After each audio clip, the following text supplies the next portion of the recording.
Setelah memeriksa Nadiem Makarim dalam kasus korupsi pengadaan laptop, kini Kejagung mencegah mantan Mendikbudristek itu untuk bepergian ke luar negeri. Kejaksaan Agung juga berencana untuk memeriksa kembali Nadiem di kasus ini. Apa yang sedang didalami Kejaksaan Agung dari pemeriksaan terhadap Nadiem dan apa makna pencegahan Nadiem dalam kasus ini? Lebih lengkap kita bahas bersama peneliti Pukat UGM Zainur Rohman. Mas Zainur, selamat malam. Selamat malam, Mbak.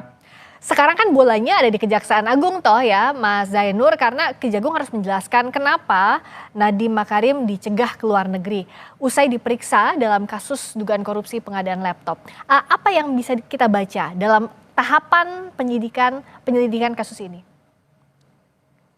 Ya, tentu saat ini tahapannya adalah penyidikan ya. Kalau sudah tahap penyidikan berarti penyidik sudah pada kesimpulan telah terjadi tindak pidana, Mbak.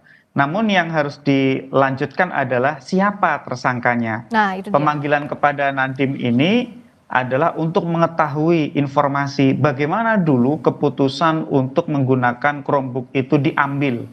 Jadi kan dulu di dalam tim kajian awalnya adalah direkomendasikan Windows, tetapi diubah menjadi Chrome.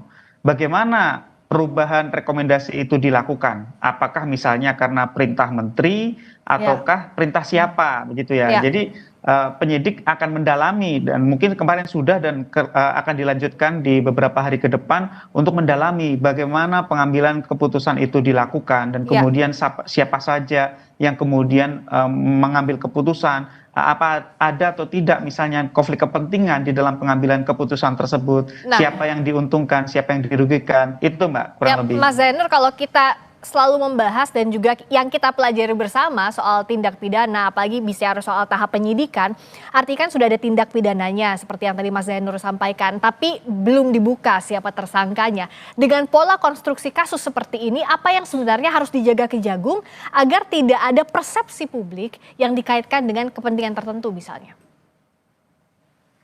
Ya, tentu memang biasanya kan sekarang proses penegakan hukum pidana itu sebelum menetapkan seseorang sebagai tersangka harus didahului dengan pemanggilan sebagai saksi, pemanggilan untuk dimintai keterangan mengenai keterlibatan dirinya. Nah, ini tentu saat ini belum ada tersangkanya, Mbak. Kalau belum ada tersangka, tentu tidak boleh ya adanya praduga-praduga yang menjurus kepada siapapun, termasuk kepada Nadiem Makarim gitu ya. Sehingga menurut saya kejaksaan ya harus profesional, harus menghindari memberikan informasi yang bisa mengarah menyudutkan kepada seseorang. Publik termasuk jurnalis juga harus menjaga presumption of innocent. Kejaksaan para penyidiknya juga harus menjelaskan kepada publik ya dalam batas tertentu yang diizinkan oleh undang-undang, tetap diperlukan transparansi. Mengapa kasus ini dikatakan adalah kasus tindak pidana korupsi? Berarti kan di situ ada perbuatan melawan hukum atau menyalahgunakan kewenangan, ada memperkaya diri sendiri atau orang lain, dan ada kerugian keuangan negaranya, ya kan Mbak? Sehingga di sini yang publik ingin ketahui adalah perbuatan melawan hukum seperti apa, ya, atau penyalahgunaan kewenangan seperti apa yang dilakukan sehingga kemudian ini disebut sebagai tindak pidana korupsi. Misalnya, gitu ya Mbak ya, misalnya ternyata ada aturan pengadaan barang dan jasa yang dilanggar, atau misalnya ada penggunaan kewenangan yang tidak sesuai dengan aturan. Apakah itu misalnya melampaui kewenangan, tanpa dasar kewenangan, mencampur adukan kewenangan, sehingga publik bisa memahami, oh memang ini adalah sebuah tindak pidana korupsi. Dan yang publik sebenarnya dari awal pertanyakan kan Mbak, dari pengadaan laptop dari zaman dulu itu kan soal harga gitu ya. Kenapa sih harganya sekian puluh juta, padahal kalau kita baca di loka pasar swasta, itu harganya ada yang berkisar di harga 4 juta. Nah kan publik waktu itu mendapatkan informasi Mbak, bahwa ada pihak-pihak yang diuntungkan. Nah itu kan sejauh ini kita belum dengar tuh apakah pihak-pihak yang diuntungkan itu sudah diperiksa setidak-tidaknya, yaitu mereka dan siapa saja yang diperiksa terkait itu ya Mas ya. Betul.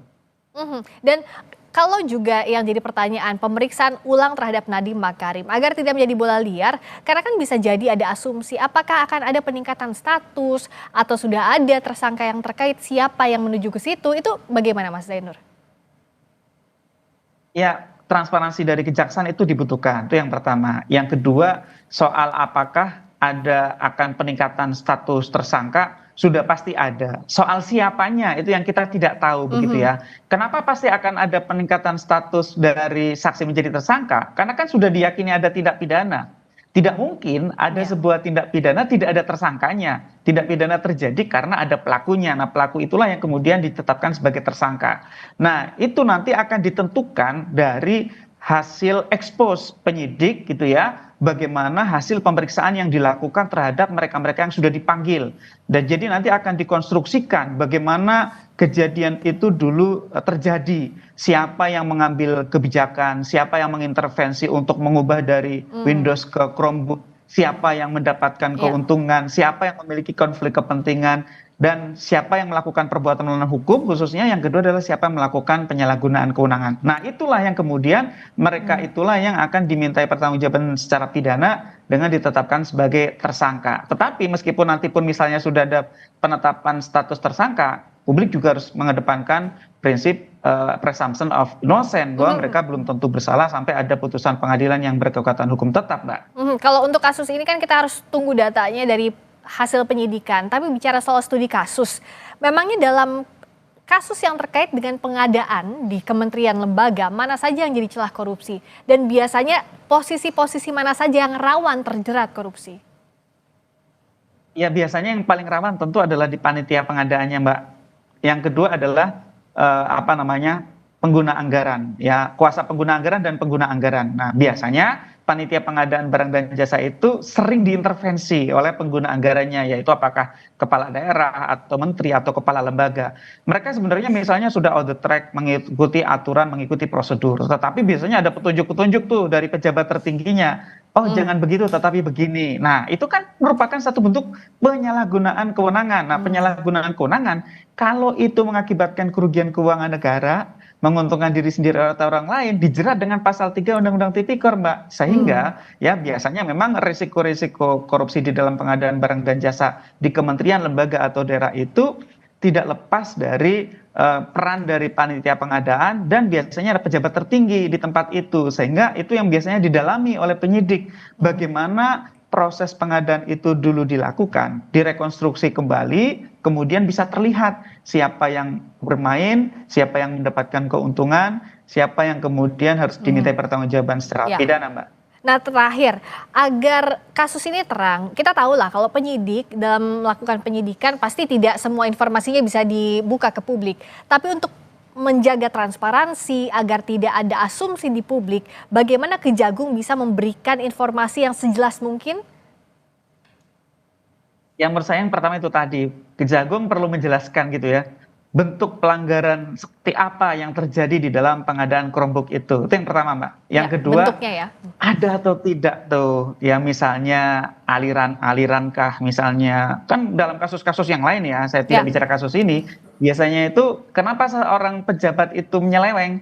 Karena mendapatkan manfaat, baik secara langsung maupun tidak langsung, apakah itu Oke. dalam bentuk gratifikasi atau suap atau benturan kepentingan gitu ya, sehingga Ya. publik ingin tuh mendengar dari kejaksaan sehingga publik bisa paham, oh ya ini ada pelanggaran aturan, oh ya ini ada pihak yang mendapatkan keuntungan secara melawan hukum, sehingga Ya. ya publik bisa terang benderang memahami kasus tersebut, Mbak. Ya, bentuk tindak pidananya, bentuk pengadaannya, aliran dananya, siapa yang terlibat, ini harus jelas segera disampaikan oleh Kejaksaan Agung agar tidak menjadi bola liar juga di masyarakat. Terima kasih Mas Zainur Rahman, peneliti Pukat UGM, telah Sama-sama, membagikan Mbak. informasi di Sapa Indonesia Malam.